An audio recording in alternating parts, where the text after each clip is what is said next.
It's the Patriot Radio News Hour. I'm Joe Jaquin, CEO of the Patriot Trading Group. Happy Hump Day. Yeah, halfway through the week. Our toll-free number, 800-951-0592. The website at allamericangold.com. That's right, we keep you in the know. Hundreds of videos and articles and everything else to try to keep you informed. What a really interesting day. We had some elections on the East Coast in Virginia and New Jersey and a couple other places. The Democrats claiming victory. I don't think it really matters. President Trump is now in China. He delivered another warning to North Korea, and, of course, he's trying to get the Chinese to help there, and at the same time trying to redo trade deals. We'll wait to see how that one goes. The news, gold's up 10 and rising, all on a report out of Fitch. Fitch is one of the rating agencies. When you think about how debt gets rated. In other words, who decides how good the quality of the debt is, right? Are they AAA, AA, triple B, or is it junk? Fitch is one of the companies that does that. You got Fitch, S&P, and Moody's. Those are the three big ones, right? Those are the ones that everyone cares about. Fitch today has taken another look at the United States debt. We're going to talk about what they had to say, and it really drove up the gold price, obviously, as you can tell, because they're like, hey, wait a minute, we know how to do math, and the math doesn't quite add up. We're going to talk about that. Sears, man, I knew they were in trouble, but it's really picked up steam. Same store sales down 15%, and that's an astronomical number. I mean, those are for a retailer huge declines there. I don't know how much longer they're going to make it. They tried to do a pension swap today. If you are one of those people that are supposed to get a pension from Sears, that's going to be trouble ahead. I don't think Sears has much longer to go. We're going to talk about, and I brought it up yesterday, the Paradise Papers. We're going to look at how all of that works and how big the problem really was of not just I'll call them the big publicly traded companies on Wall Street, the billionaires that are behind it as well, and all the tax sheltering that they've done and how it all works. We're going to review that. I think there's a lot of information. We're going to get a lot more over the next probably several months because there's 13, I think I said it yesterday, 13 million pages. This was a worldwide effort, a multitude of reporters or journalists, I guess, for lack of a better word, researching all of the shell games that have been going on. And if you think about, this huge tax cut that they're going to get on top of the fact that they've, I guess they didn't break the law. They just broke the spirit of the law, right? And how we feel about that and the amount of money it is actually cost the U.S. taxpayer. So we'll go into that. One of the things I found really interesting, and I saw this, and I haven't had a chance to get to it. We've been talking about jobs. Are they good jobs? Are they bad jobs? Is the unemployment rate really 4.1%? And why aren't wages growing? And all of those things. And of course, we've been on it here. We know, right? The jobs are waiters and waitresses. That's the job. How much longer that continues, I don't know. At least here in Arizona, I think we've kind of hit the max level because we're starting to get a lot more of these places closing. here. I don't know about everywhere else, but Delta, the airline, Delta Airline, they posted and they wanted to recruit some flight attendants. Now, a flight attendant, that's not a bad job, but it's not a job you would typically associate with, hey, I'm going to become a millionaire, right? I mean, it's a tough job, I don't think I could do it. I don't have enough patience for that job. But by no means would we say, hey, you're a flight attendant. Wow, right? You must make the big bucks. Delta, they were looking for, and I'm trying to get the number here. Okay, here we go. Delta was posting for flight attendants. They wanted to hire about 1,000 flight attendants for the year 2018, and yeah, all new flight attendants. Okay, yeah, new flight attendants 1,000. Okay, so you got obviously turnover and retirement and maybe some growth in there as well, right? But they wanted to hire 1,000 flight attendants. So far, Delta has received 125,000 applications for the 1,000 flight attendants, making it harder to get a job as a flight attendant at Delta than it is to get into Harvard.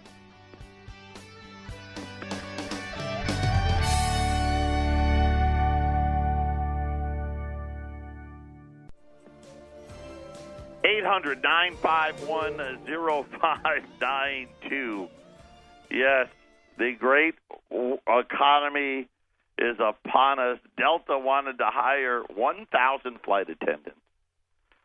Got 125,000 applicants, making it harder to get a job as a flight attendant at Delta than it is to get into like Harvard or Yale. Less than 1% of applicants potentially would be offered a job. I think that really kind of tells you all you really need to know about what really is and isn't happening in the United States. When we can talk about tax cuts and when we can look at a stock market, I saw a figure today. Stock market's up like 28% since Trump won the election. And most of it because they feel like they're going to get something for nothing. Right? These companies aren't really hiring. Right? They've bought back some stock. They're going to get this tax break, which they keep saying is going to create jobs. Yet there's real no evidence that that's ever happened. Matter of fact, the only evidence that we do have is when we let them repatriate this money that we're now finding out a lot of it was done through what we call the Paradise Papers, where they set up nothing more than phony shell companies. I guess you can't call it phony. They set it up, right? They filed some paperwork, right? You can go down right now to the Arizona Corporation Commission, and for $85, you could set up a company. You can do the same thing. You go to Barbados or some other obscure island and file some paperwork. And by doing this, they were all able to avoid paying taxes, which was, allowed them to act like they're making a lot more money than what they really should have been. But now we got this news out of Moody's. The most indebted AAA country in the world is right here, the United States. No AAA paper, which ours is still right now. AAA, by the way, for those of you that don't know, that's the highest rating. In other words, according to the rating agencies, least likely to default. And part of the reason why you get a AAA, and just to put it in perspective, Wall Street, and I'll see if I can get the exact number in between the break, but I think there's only 5 companies, and I know it's less than 10, that actually have AAA rated debt. Part of the reason that you can get a AAA rated debt is if you have a printing press. So technically, we could just go further into debt to pay the other debts. But according to Fitch, it's uncertain if anything in the mix of tax cuts, whether it be the cuts or the tax increases being kicked around in Congress, will become law, right? We don't know what it's going to be.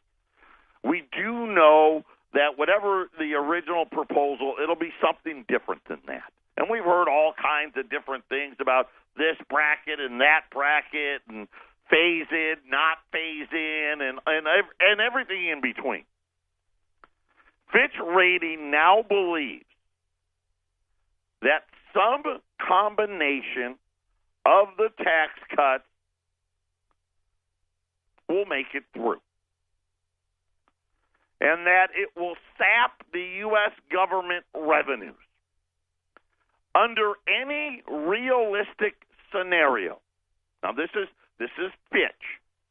Remember, they're one of the 3 rating agencies. Under any realistic scenario of tax cuts and macro conditions, so the grow your way out type of mantra. How are we going to pay for it? We're going to grow out of it. The United States deficit will rise to 4% of GDP next year, which, by the way, so what number does that associate? What does 4% equal? 4% will put the number somewhere around $800 billion. Okay, so that's the fake number, $800 billion. Last year's fake number was $666 billion. So their Fitch is saying, hey, no matter what, we see a minimum of 4%. I think that may be a little light, but let's use Fitch's example. Remember, my whole, I guess, adult life that I've actually paid attention. We heard it, and I'll namely say we heard it all the time from Alan Greenspan, and we hear it less and less, and now we don't even hear it at all, where the debt was okay until it broke 3% of GDP. Once it got more than 3% of GDP, you needed to start to get worried. Right now, Fitch is saying, hey, 2018, it's going to be 4%. And that the United States debt is going to balloon between now and 2027. Okay. And I've been telling you, how long have I been telling you? The debt bubble that's coming, it's huge. We're still, picture a balloon, right? When you first start to try to blow it up, it's difficult to do. Right, it takes you a couple of times, and finally you get it going a little bit, and then you can blow it up and blow it up and blow. We're in the blow it up stage, right? We got through the hard part, and now this thing's going to become massive. And according to Fitch, that is probably the best case scenario. Right now, debt to GDP is at 105%. That includes that's what the $640 billion spike did. We were at 103. Now we're at 105% of GDP. And by the way, Fitch used a good number. They took they annualized the third quarter, right? So remember, the third quarter came in at 3% GDP. That would be in the annualized rate. So really, even at 3, you got to realize you got to divide that by 4. It was 0.75. It's not like we're knocking the cover off a ball here. That would put GDP of the United States at about $19.5 trillion. Okay, the federal budget deficit is about $20.5 trillion. So we're already $1 trillion in the wrong direction. And it said that it went up, so it started the year at 103. We're now at 105. That's the percentage of GDP, debt to the percentage of GDP. Fitch said in its report that it expects some version of the package to pass the U.S. Congress, and that it will be, and I'm going to quote it here, it will be revenue negative even under generous assumptions about its growth impact. The tax package, which includes cutting the corporate tax rate, would deliver only a modest and temporary spur to growth. And again, I really think the only growth we're going to see is buying back of stock. Even with these tax cuts, Fitch sees the U.S. economic GDP growth to peak at 2.5% next year, and that it'll fall back to 2.2% in 2019.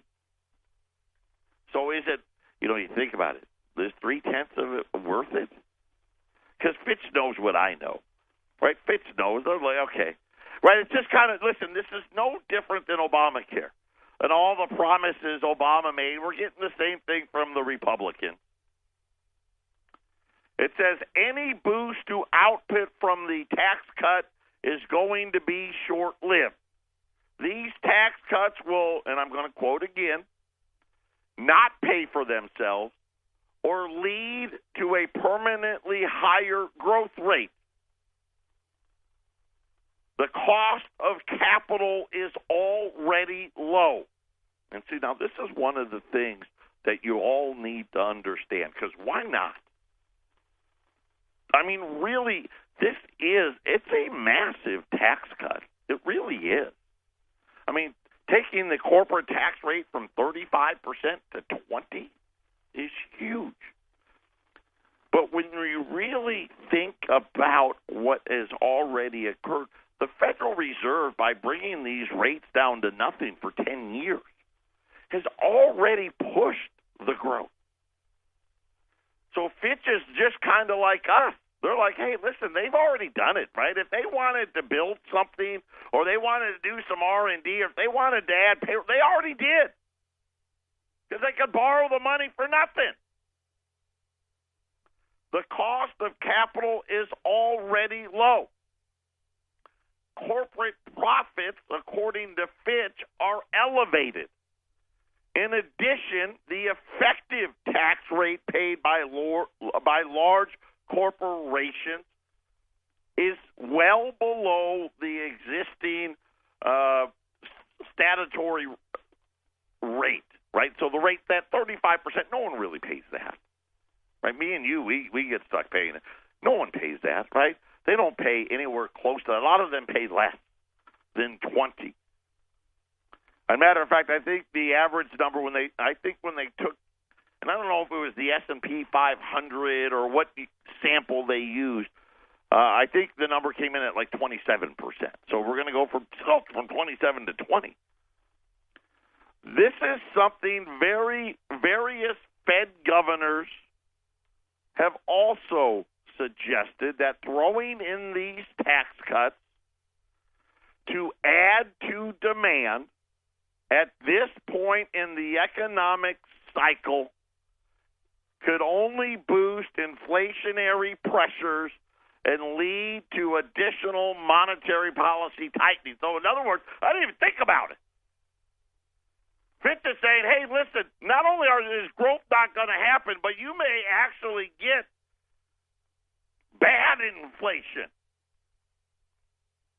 The Fed has already begun to the QE unwind, right? We're of course, at least the first month, they just bought $10 billion more and then sold $10 billion to make it look like they've done it. But they're supposed to start lowering their bond purchases, right? They're not going to roll over. So they're going to actually put more debt onto the market. So every month, right, the United States got to go out and sell debt. and then whatever the Treasury doesn't roll over, you got to add that in. So right now it's $10 billion a month. At the end of the year, it's supposed to jump to $20 billion a month. And now Moody or Fitch is saying, hey, wait a minute. You're going to start really growing the debt, which means the Treasury is going to have to issue hundreds of billions of dollars of more debt than what it's currently doing. At the same time, the Federal Reserve is going to be piling on top of that number. And now all of a sudden you could lead to, and really the biggest bubble of all is that bond market. So Fitch is saying it could lead to higher rates, and that the tax cuts are actually going to lead to wider fiscal deficits because interest rates to get people to buy it are going to have to rise, and that it's going to significantly add to U.S. government debt, and that they said that they are now concerned, and I don't know about now, but they are concerned the AAA rating that the United States still has. We're going to talk about that next.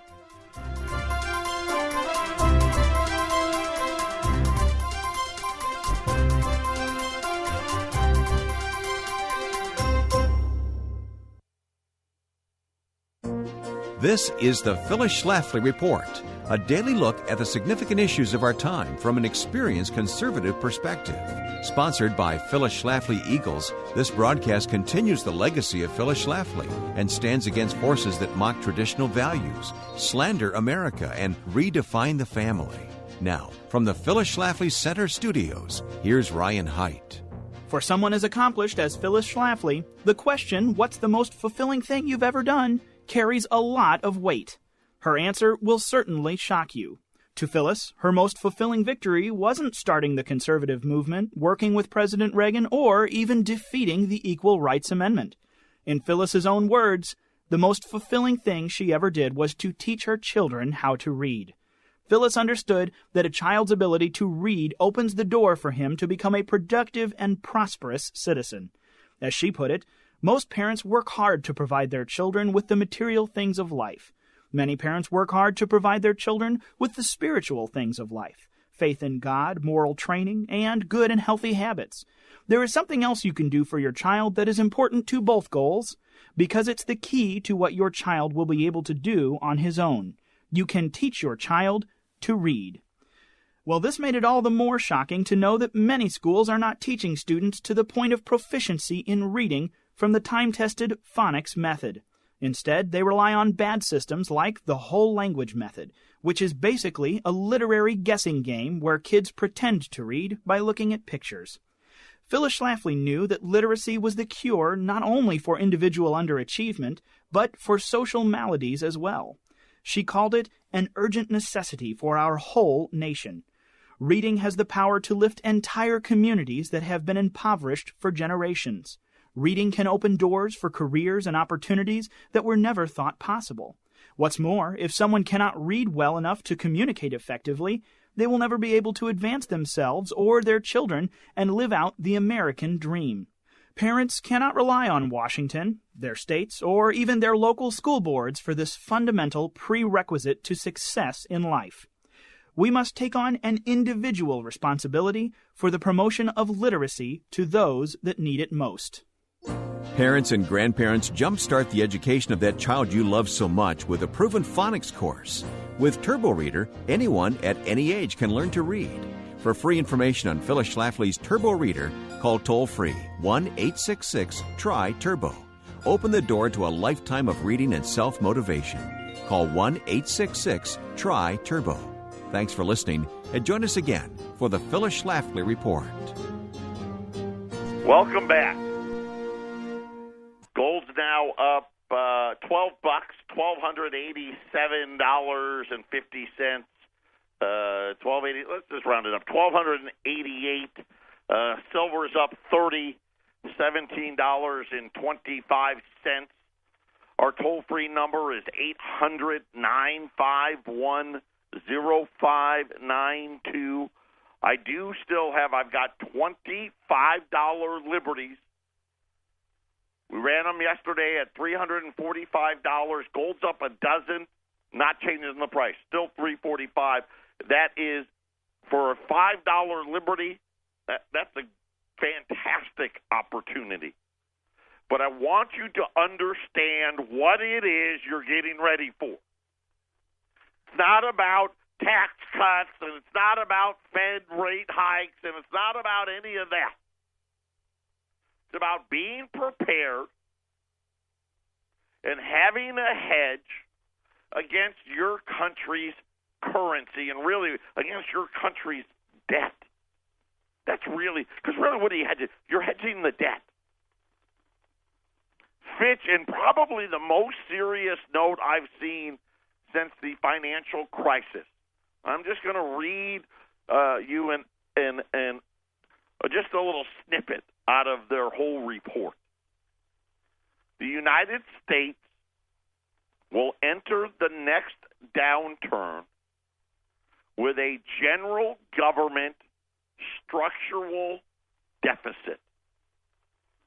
In other words, subtracting the impact of the economic cycles, right? A structural deficit larger than any other AAA sovereign, leaving the United States more exposed to a downturn than other similarly rated sovereigns.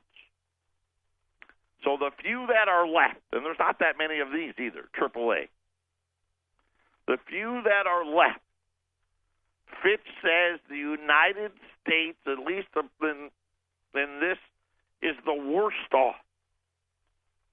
The U.S., the most indebted AAA country, so they've said it again. So here's the funny part. In this report, they keep referencing the most indebted, the most indebted. They keep referencing structural deficits. They keep referencing the fact that these are going to continue to skyrocket, and they go all the way to 2027. It's running the loosest fiscal stance. I think about, you talk about a shot at the Federal Reserve. So Fitch now tells you about what's happening with U.S. debt, says that, yes, they're going to do a tax cut, but no matter what scenario we envision, going to pile on to the number. And that over the next 10 years, this number is going to get massive.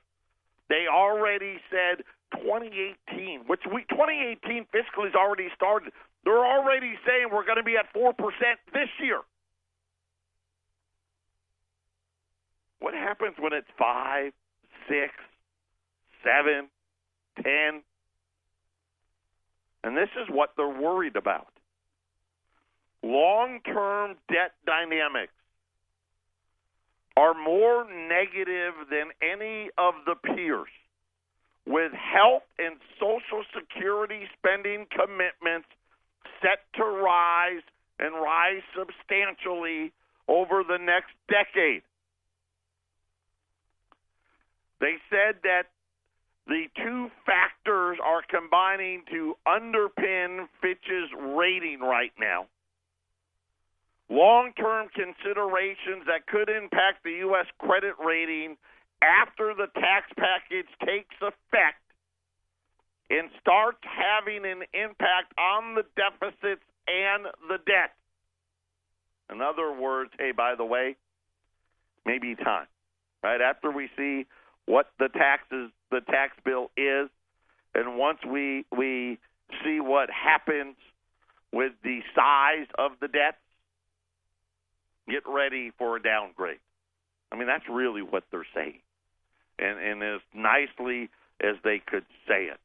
They said they threatened another threat, short term. So that was, what did they say? That was long term. Okay, long term, you pass this tax bill, we're going to have to look at it. We're going to have to redo the math and make a decision. Short term, there's another risk to the AAA. Failure to raise the debt ceiling. Okay, so we've got a month and a week for that to come due, but we get time. We know that we get time. Failure to raise the debt ceiling by the first quarter of next year. So we'll hit the debt ceiling again in December, and we can go, 3 to 6 months without having to, before we run out of the emergency money. When the Treasury and here you go. So I guess I should have just kept reading. Failure to raise the debt ceiling by the first quarter of next year, when the Treasury Department runs out of its, quote, extraordinary measures that'll allow it to kick out of the money down the road date, that any hesitation by Congress will jeopardize the AAA rating of the United States. So Fitch comes out today, says we've got a new calculation for debt. We're going to start at 4%, which is already 25% higher than what they said is anything remotely acceptable. And then Fitch says, by the way, structurally, that number is going to really take off. At the same time, you need to issue hundreds of billions of dollars more in debt. The Federal Reserve is going to be allegedly lowering their balance sheet, which Fitch says, hey, that math doesn't add up. Then it's going to cause rates to rise, and by rates rising, now the debts really get ugly. That was their word, right? It really gets ugly, and we're not even talking about a downturn. Then they said, on top of that, your short term doesn't look very good. And this is why you take the time. I don't know that it's possible. I don't think we can avoid a downgrade. Because after a certain point, it really gets to be ridiculous, right? We're at a $19 trillion GDP with a $20 trillion debt. Fitch is saying, okay, well, the debt's going to, I know they know, right? The debt's going to be $40 trillion in 10 years, and GDP is going to be, 25? It doesn't add up. Take the time. You're going to be glad you did. We'll be back right after the break. 800-951-0592. That is the toll-free number. U.S. $5 Liberties. Those are the old ones. At the 1866 to 1907. At the rock bottom price of $3.45. At 800-951-0592. Listen, we've had a pretty strong few days. Let's not ruin it here. The structure, this is a simple problem. And I know, listen, we want to get caught up, right? We want tax cut. All of us want to pay less. And I said, paying less is great. My personal belief, business doesn't pay enough already.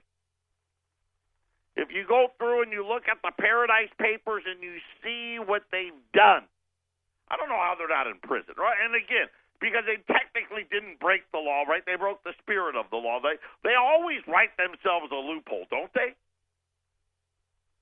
And now we're stuck in this horrible situation where Fitch is like, you can't grow with the debts that are already this big, and now they're going to get much bigger. And really, it doesn't. I just want to say this. The tax cut doesn't matter. You know what? The new Federal Reserve group, it doesn't matter. Look at the two programs they talked about, Social Security and Medicare. Just those two programs cost the United States $100 billion plus more every year. You know, this year they passed, 2.1 or $2.2 trillion just on those two programs. The problem is by 2027, that's going to be $3.5 trillion. That's just those two programs. We only bring in $3 trillion in taxes, and even that now is going to be a little less. When you start to understand how impossible all of this really seems. And then you have to realize, okay, so what is the likely outcome of what's going to happen? So Fitch lays out one scenario, inflation. Right? That's the scariest one. Which, if you read the history books, right, if you print all of this money ad infinitum, eventually it leads to inflation because you can't pay. And so what do you do when you can't pay? You just go further into debt. I think it's going to be worse than that. Inflation's bad, but at least in inflation, you have wage growth. Stagflation is what you're going to see. It's what we are seeing. We're seeing all of these debt levels increase, all of them. Matter of fact, they just did it again. Credit card debt, right, over a new record high, took out the bubble high in credit card debt, student loan debt. We took that. I mean, every month it's a new record on student loan debts, right? And then automobile debt, new record. So you have all of these record debt levels out there. And then you take we just did the national debt. Let's talk about your state and local debts. And for those of you that had elections, you know all of them had tax increases on the ballot. They all do. Everything is going broke. The pensions are broke. They're broke. Do you understand? And I don't care if you live in a good area or a bad area, if you're in the booming markets or if you're in some market that never recovered from the crash. You're all in it equally.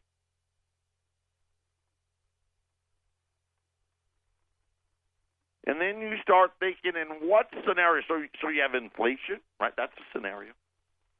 Stagflation, which I think we're going to have, which is no one's making any money, but the debts keep growing, right? Because this is what we set up, right? What do they call it? Kick the can down the road, right? We're kicking the can down the road. We're kicking the can down the road. We're kicking the can down the road. Okay? Fitch just said, well, the road's here, right? We've gone all the way down the road, and now it's the dead end, and there's a big cliff there. Another scenario, we could grow our way out of it, right? And you think about what would have to occur. I mean, what would we have to see? GDP of 7? Or 6 or 5, I don't even know what the number would be. But the problem is, and this is what Fitch said in its big statement today. Any scenario that would force the Federal Reserve to raise rates works like a double-edged sword. Now all of a sudden the debts get even bigger. For every 1 point, you add about $250 billion of debt. I mean, that's about the number. We'll say 175 to 300. Just depends on what the 10-year note does. Right now, they've been able to keep it compact. But like a spring, Fitch is worried that this compaction of the debt market's going to go the wrong way, right? It's going to expand. So could you imagine if we went from 1% and we had to go to 5%? That'd be $1 trillion. Right? Think about it. You'd add a year. You'd add $1 trillion a year, and of course it would grow because you're adding more money. So this is really, and I don't know. So I'm trying to find a solution. What would be a solution that somehow we could have a record high stock price and everybody does well and no recession and no debt bubble and no explosion of the debt bubble? I don't know of a scenario. You know, at least 20 years ago you had we could pay the debt off by 2010 going on. Can't say that anymore. Patriot Radio News Hour, final segment on a Wednesday.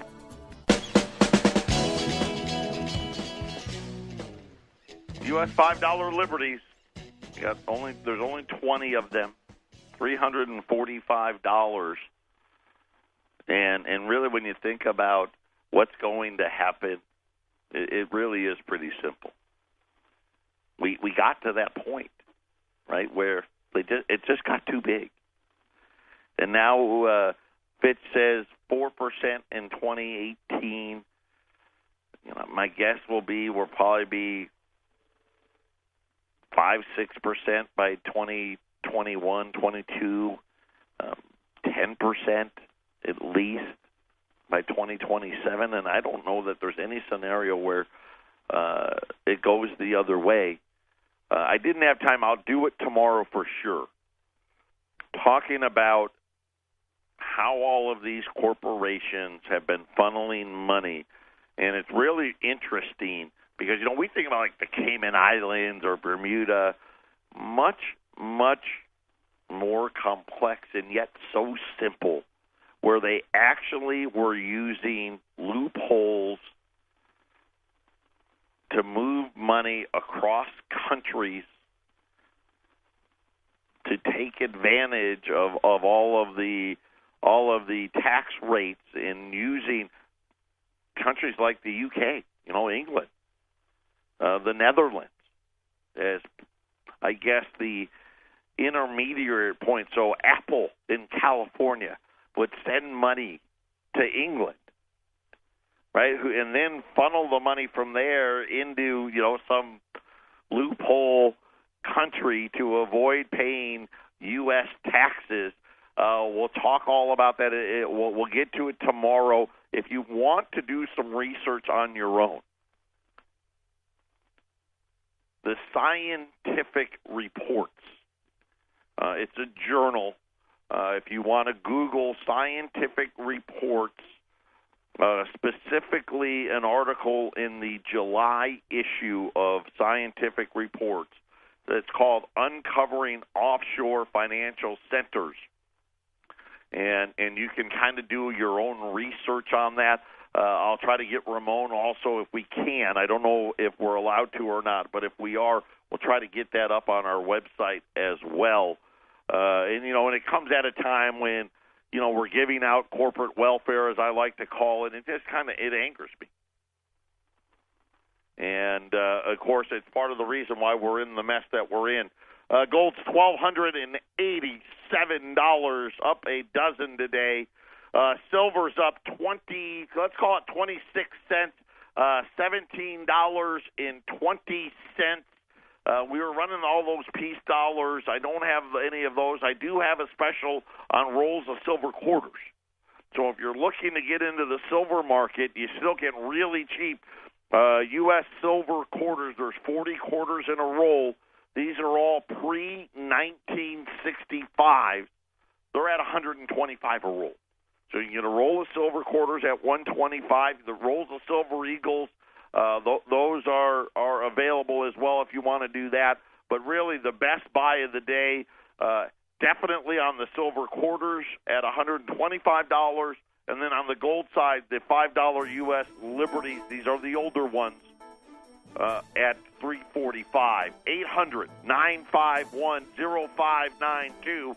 We'll be back tomorrow. Everyone take care.